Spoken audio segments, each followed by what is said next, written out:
I don't know if you heard about what happened in Houston with the Travis Scott concert.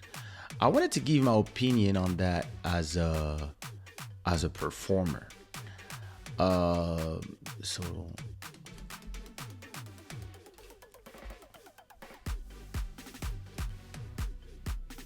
I have to test the new feature of, but not now. Anyway, so Travis Scott made a concert, and in his show, he's a what we call a rager. I didn't know about that word. A rager is those people that when they do show, they go rock and roll, they go like crazy. They like people to jump in the crowd and do pogo, and apparently they had 50,000 people in the crowd, and the crowd went so crazy and they were so crammed on each other that actually 8 people died, which is horrible. Because imagine, as a parent, you buy a ticket to your kid to go see a show from a star they love, and they just die from a heart attack or from suffocating in the middle of a crowd of people that are going crazy. And of course, a lot of people are blaming him for being somebody that incite the people to go kind of riotish during the show and have fun and go crazy, jump in the crowd, very rock and rollish. And I mean, there's a lot of energies in those shows, and when there's too much people crammed onto each other, if something happens in the middle of the crowd, the artist cannot really realize what's going on or realize the severity of what goes on.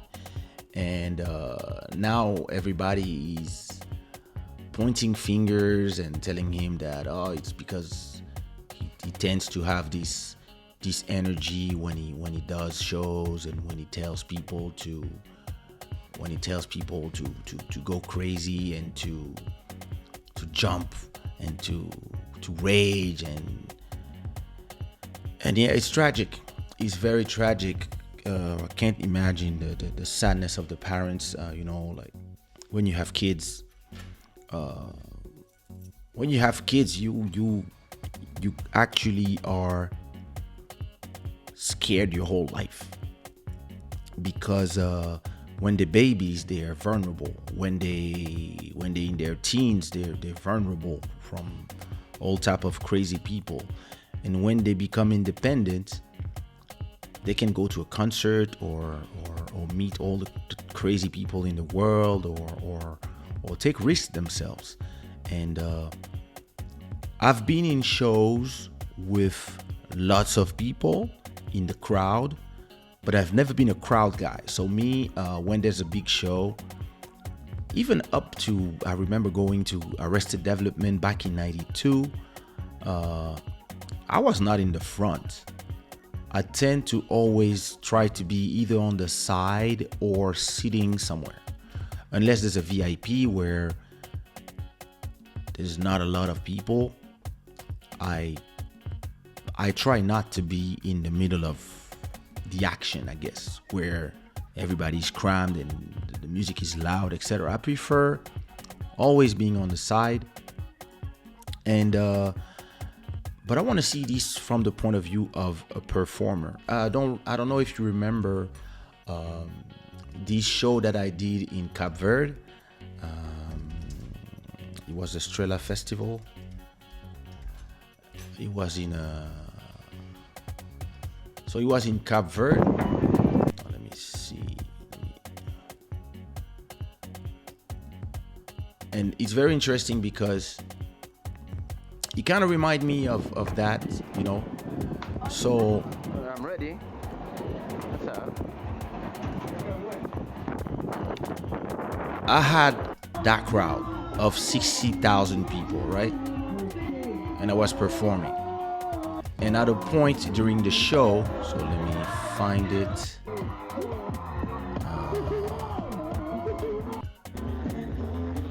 Let me find it. There's a moment where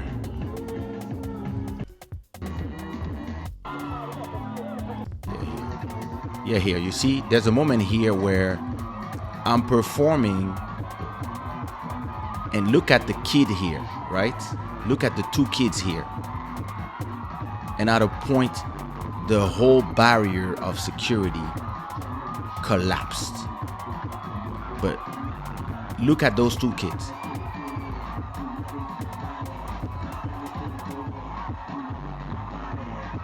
Look. So, you see,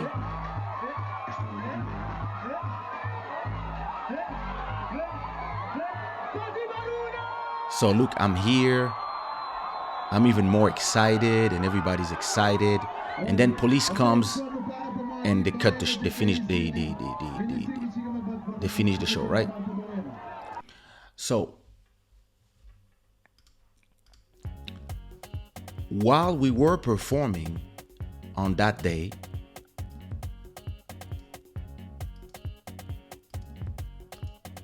so the kids, as you can see, the kids, they just moved soon as, you see, they felt the pressure and they moved, right?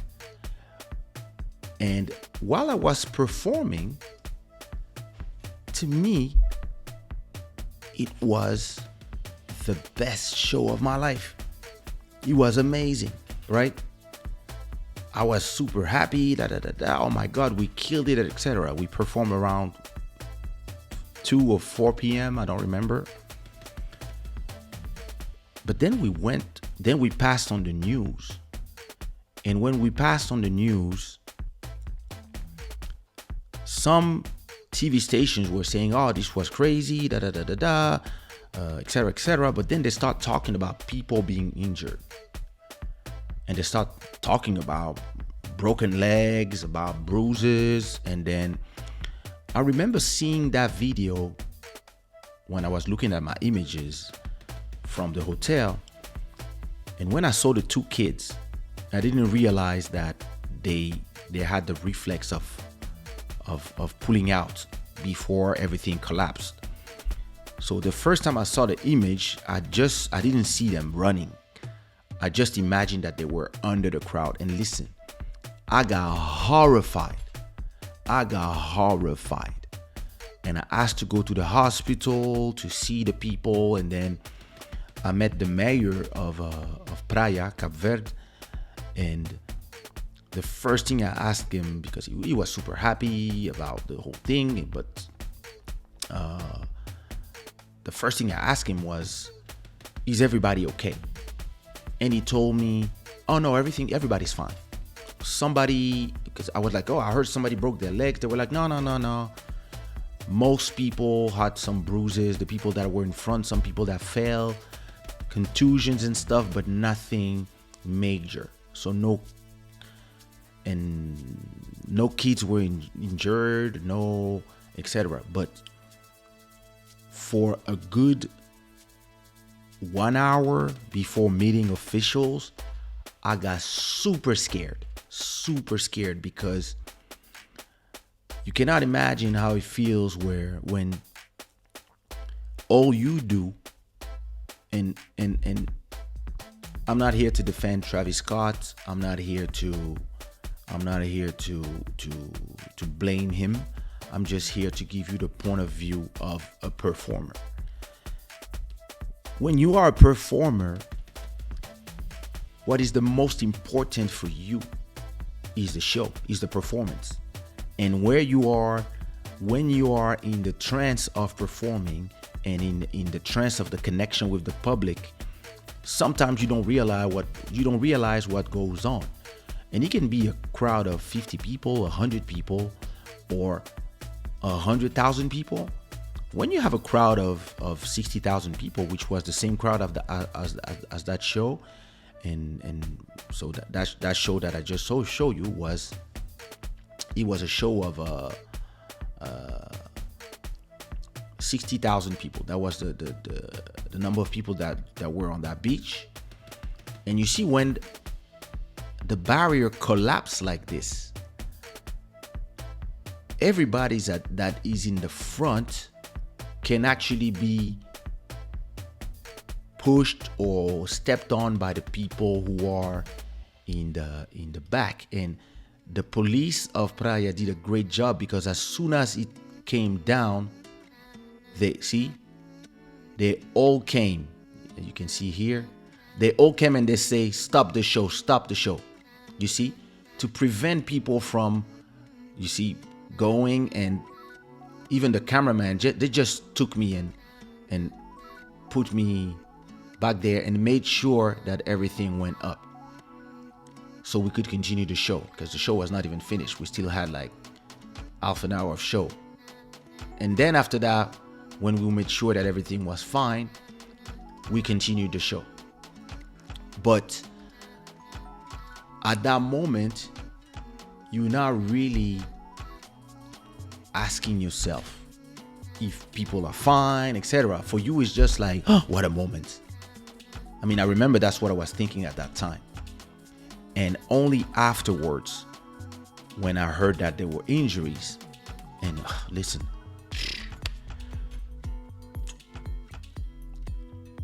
very light injuries. Nobody had to go to the hospital. It was more like, people were just put some alcohol and stuff, whatever. That froze my blood. I don't know if this is an expression in English, but mon sang s'est glacé. Listen, at a point I was like, oh my God, like, are the kids okay? Are the kids? There were a lot of kids in that show. I was like, is everybody okay? Are the kids okay? All these women, the parents, is everybody okay? And people told me, nah, don't worry, it's fine. Nobody had anything. It's just there was so much pressure in the front that the security barriers just fell. And then as soon as the DJ directly cut the sound and the police arrived and put everybody back up, etc. So everything was fine. But it could have been worse. It could have been worse. Like, if somebody lost their life like that day, I think it would have changed my own life forever. Because not only you would have to face the criticism of people who would say, oh, that was reckless, etc. When, listen, I don't know I didn't install the barriers. I'm just a guest in the festival, right? And you here having fun, you in the energy of the whole thing, and all of a sudden something happens. And it's not the first time it happened to me in a show. Like, sometimes something goes wrong, electricity can go wrong, crowd can go crazy, fight can break out in the middle of the crowd, etc., etc. Things can happen when you do a show. And as a performer, you always feel responsible when you hear that somebody broke their leg, or something happened to somebody, or somebody got attacked or something, because for you're like, these people left their house to see me, and if I was not in town, those people would be at home. And you can start feeling guilty. And I can only imagine how, I mean, I'm not in his head, but I can imagine how Travis Scott must feel when he knows that these kids left their homes to see him perform and exchange that energy and lost their lives. It's horrible. And on top of that, you have half of the population in the US that understand that it's not his fault, it's the organization, but you have the other side, another half of the people who are putting the blame on him, on his antics, and the fact that he incites people to jump, to do riots, to jump the fences, and etc., etc. That's his whole style. And now he must feel like, oh my God, like, it's my fault. And he has people blaming him, depending on, you have a lot of people, they love to give lessons. They love to put the blame on people. And as the point of view of a performer who've been in this situation, not as hard, but on a on a lower level. I mean, no casualties. It's a horrible feeling. Trust me, it's a horrible feeling to know that the love of your life is performing. The love of your life, what makes you happy is to be on stage and sing your songs and have people receive the energy and give you the energy. And those people, they come to see you and they will never get back home. It's horrible because it kind of kills your own passion. It makes you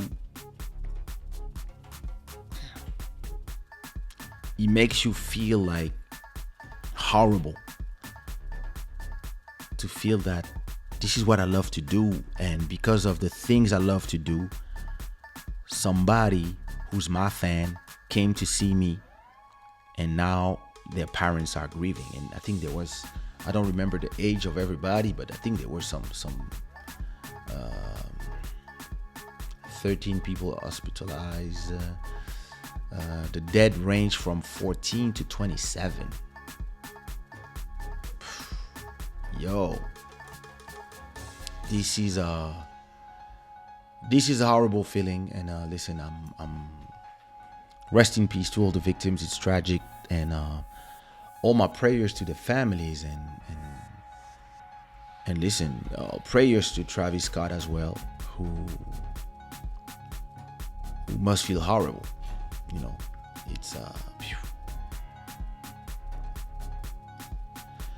for me, the staff made a big mistake. They should have cut the lights off and the sound, warned the artists during the heart attacks. And I understand what you're saying, Julie, but I don't know if, so you see in my show, there was something significant. It was in front and everybody could see it.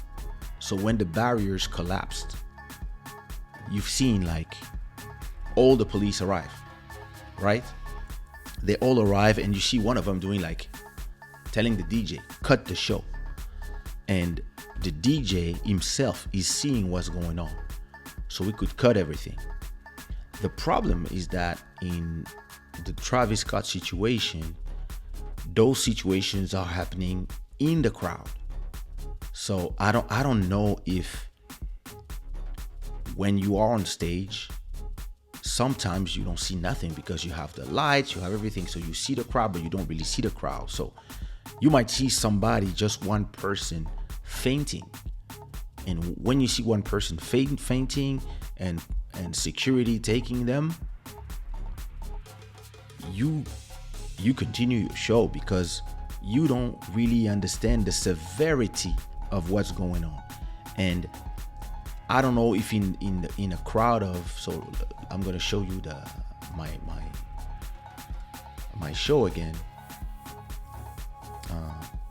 In a crowd like that, if something happens there behind in those blue umbrellas or something in there, this information might not arrive up to you, and it's up to the public.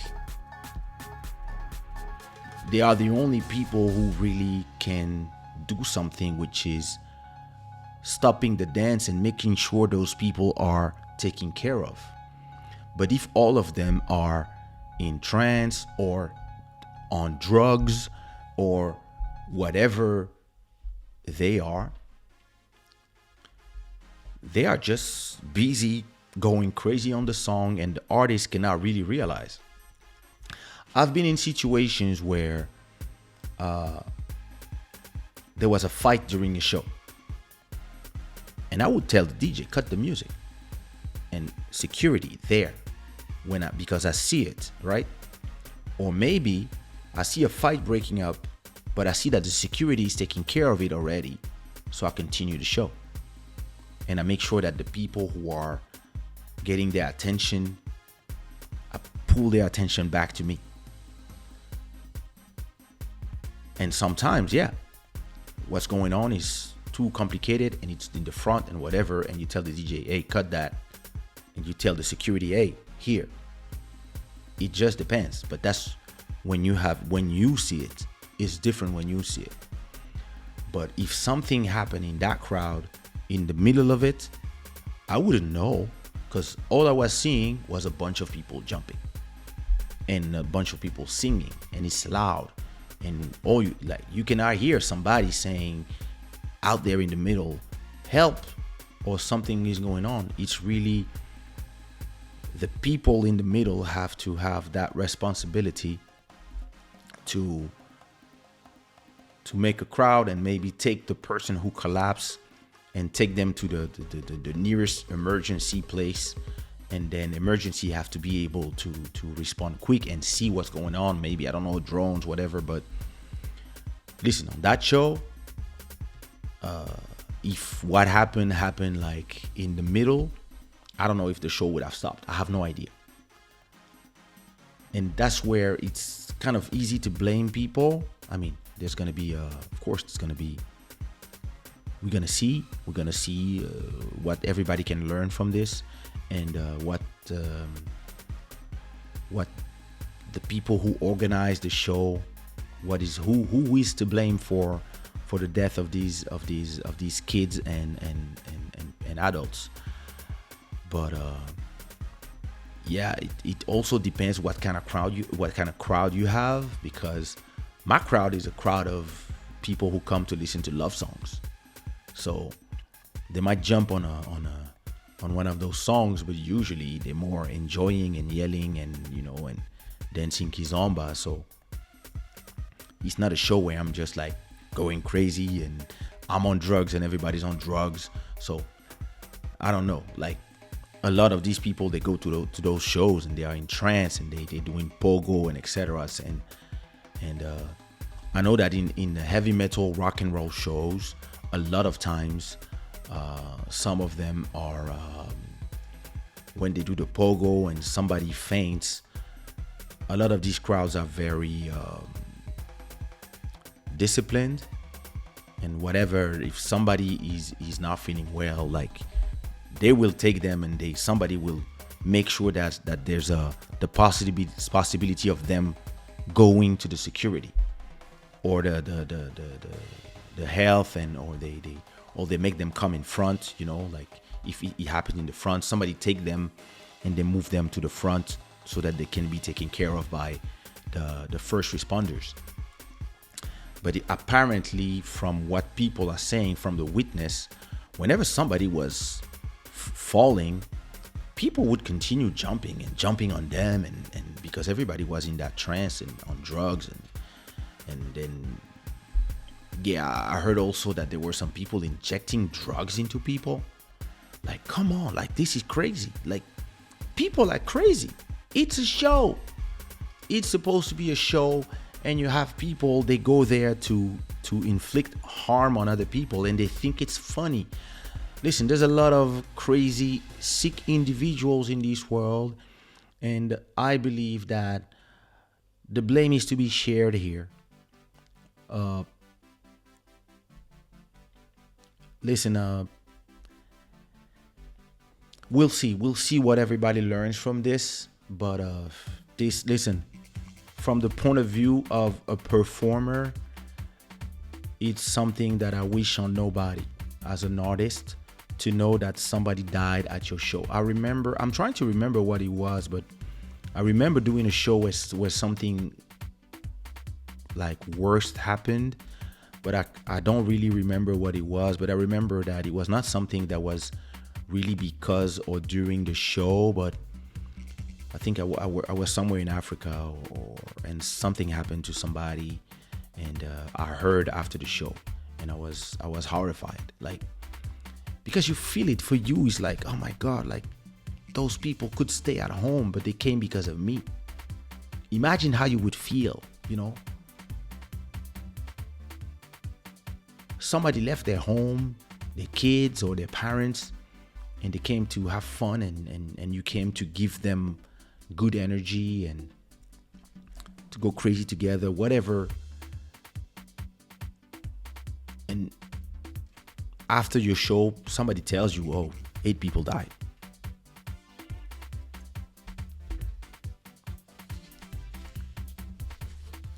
It's the worst feeling in the world. As an artist, as a performer, it's the worst feeling in the world. You feel guilt, you feel responsibility. Listen. And I can still remember how I felt when I watched that video. When I watched that video and you see those 2 kids, the one in yellow and that one that was sitting here, when I remember when I saw the video, I was watching the video on my computer, and when I saw this, actually, I was seeing them. I was seeing the kids here, right? And you see, you have like all these kids sitting in the front, right? And of course you have the security, you have the safety, and you had ambulances and stuff. But when I saw that, I was like, oh my God. And then at a point, you're in the middle of the thing, you're going crazy, you're going down, you don't know what's going to go on. And look, you have all these kids that are sitting on the fence. And you don't really realize. And then look, like, depending on how they sat, the good thing is they were sitting already on the other side. But imagine if they were sitting and they were between, their bodies were between. And we were there, like, making everybody jump and etc. And soon as the barrier fell, you see the kid in yellow and all the kids, they had the reflex of leaving. And most of the people, I think the people in the back didn't go in front. They didn't bomb rush the stage. They stayed in their position and everybody was laughing. So there was no pressure to the people in the front. So everybody could hold their position and everybody was still laughing. See, everybody was still laughing. And then security arrived quick. And look, we're still performing because for us, we don't realize. And then police arrived and said, cut it. And then security really took care of everything and made sure that and all the kids and everybody was fine. And then they really quickly put the barriers back in place. But listen, when you think about it in retrospect, this could have been the worst day of my life. This could have been the worst day of my life because it could have ended really, really, really differently. And listen, I feel not only for the family, of course, for number one, the production, but also for the artist, for Travis Scott, who's receiving all the blame from all the lesson givers, but also himself is thinking like, yo, like, yeah, guys, it's crazy.